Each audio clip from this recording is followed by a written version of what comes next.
First on reporter. Kerala സർവകലാശാലയിലെ union തെരഞ്ഞെടുപ്പ് ഫെബ്രുവരിയിൽ തന്നെ നടത്താൻ വൈസ് ചാൻസലർ. ക്ഷമിക്കണം, 2 ദിവസത്തിനകം തെരഞ്ഞെടുപ്പ് വിജ്ഞാപനം പുറത്തിറക്കും. പുതിയ യൂണിയൻ അധികാരമേറ്റ ശേഷം കലോത്സവം നടത്തിയാൽ മതിയെന്ന നിലപാടിലാണ് VSC. മാർച്ചിൽ യുവജനോത്സവം സംഘടിപ്പിക്കാനാണ് ആലോചന. തുടർ നടപടി വേഗത്തിലാക്കാൻ രജിസ്ട്രാർക്ക് നിർദ്ദേശം നൽകി. ഗോപാൽ ശീലാസനിൽ വിവരങ്ങളുമായി. ഗോപാൽ, ഇപ്പോൾ 2 ദിവസത്തിനകം തെരഞ്ഞെടുപ്പ് വിജ്ഞാപനം പുറപ്പെടുവിക്കുമെന്നാണോ ഇപ്പോൾ VSC അറിയിക്കുന്നത്? കേരള സർവകലാശാല യൂണിയൻ തെരഞ്ഞെടുപ്പുമായി ബന്ധപ്പെട്ട എന്ത് വിവരങ്ങളാണ് ഇപ്പോൾ പുറത്തുവരുന്നത്?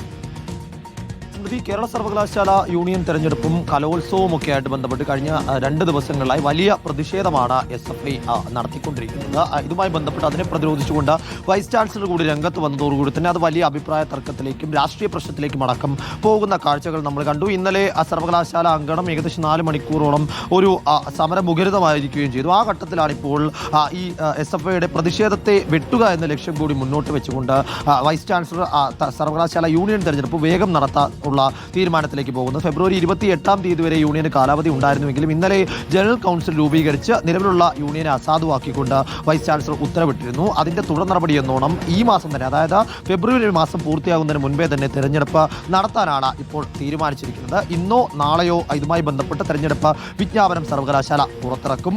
ഇന്നലെ 171 അംഗങ്ങളെ ഉൾപ്പെടുത്തിക്കൊണ്ടുള്ള വോട്ടർ പട്ടിക പുറത്തിറക്കിയിരുന്നു. അതിന്റെ തുടർ നടപടിയാണ് ഈ തെരഞ്ഞെടുപ്പ് വിജ്ഞാപനം.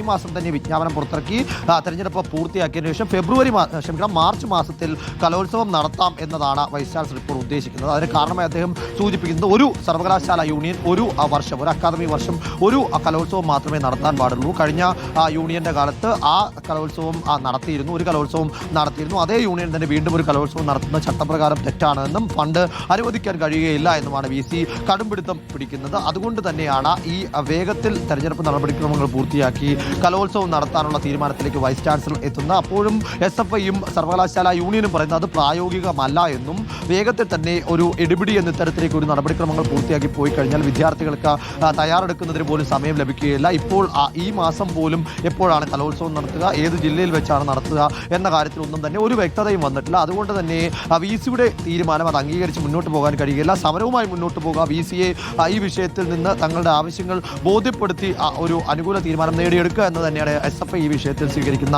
നിലപാട്. അപ്പോഴും വൈസ് ചാൻസലർ മോഹൻ കുന്നുമറ്റ് ഇതിൽ ചർച്ചയ്ക്ക് തയ്യാറല്ല എന്ന് ഇന്നലെ തന്നെ അറിയിച്ചിരുന്നു. പകരം രജിസ്ട്രാറോട് ഇതുമായി ബന്ധപ്പെട്ട് എന്ത് തരത്തിലേക്കുള്ള തുടർ നടപടിയാണോ സ്വീകരിക്കേണ്ടത്, എന്ത് കാര്യങ്ങളാണോ കൈക്കൊള്ളേണ്ടത് ആ തരത്തിൽ മുന്നോട്ട് പോയിക്കോളൂ, തെരഞ്ഞെടുപ്പ് ഇപ്പോൾ തീരുമാനിച്ചിരിക്കുന്ന രീതിയിൽ തന്നെ കൊണ്ടുപോകണമെന്ന് നിർദ്ദേശവും നൽകിയിട്ടുണ്ട്. അതിനോടൊപ്പം തന്നെ മറ്റൊരു പരിഷ്കാരം കൂടി വൈസ് ചാൻസലർ ഇപ്പോൾ ഉദ്ദേശിക്കുന്നുണ്ട്. ഇനി മുതലുള്ള വർഷങ്ങളിൽ സർവകലാശാല യൂണിയൻ തെരഞ്ഞെടുപ്പ് പൂർത്തിയാക്കി ആദ്യ പരിപാടി എന്നോണം, അതായത് യൂണിയന്റെ ആദ്യ പരിപാടി എന്നോണം കലോത്സവങ്ങൾ നടത്തിക്കൊണ്ടുപോകുന്നത്, അതായത് ഒരു അക്കാദമിക് വർഷത്തിന്റെ ആദ്യഘട്ടത്തിൽ ഒരു യൂണിയന്റെ ആദ്യഘട്ടത്തിൽ കലോത്സവം നടത്തുന്ന രീതിയിലേക്ക് ഇത് പുനഃക്രമീകരിക്കാനുള്ള ആലോചന നടത്തുന്നുണ്ട്. സാധാരണഗതിയിൽ ഇപ്പോൾ സർവകലാശാല യൂണിയന്റെ അവസാന ഘട്ടത്തിൽ ഉള്ള ഒരു അവസാന പരിപാടി എന്ന രീതിയിലാണ് കലോത്സവം നടത്തി വരുന്നത്. അതും പ്രായോഗികമാണോ അല്ലയോ എന്ന കാര്യങ്ങൾ കൂടി ഈ ഘട്ടത്തിൽ വിലയിരുത്തേണ്ടതായിരിക്കുന്നു.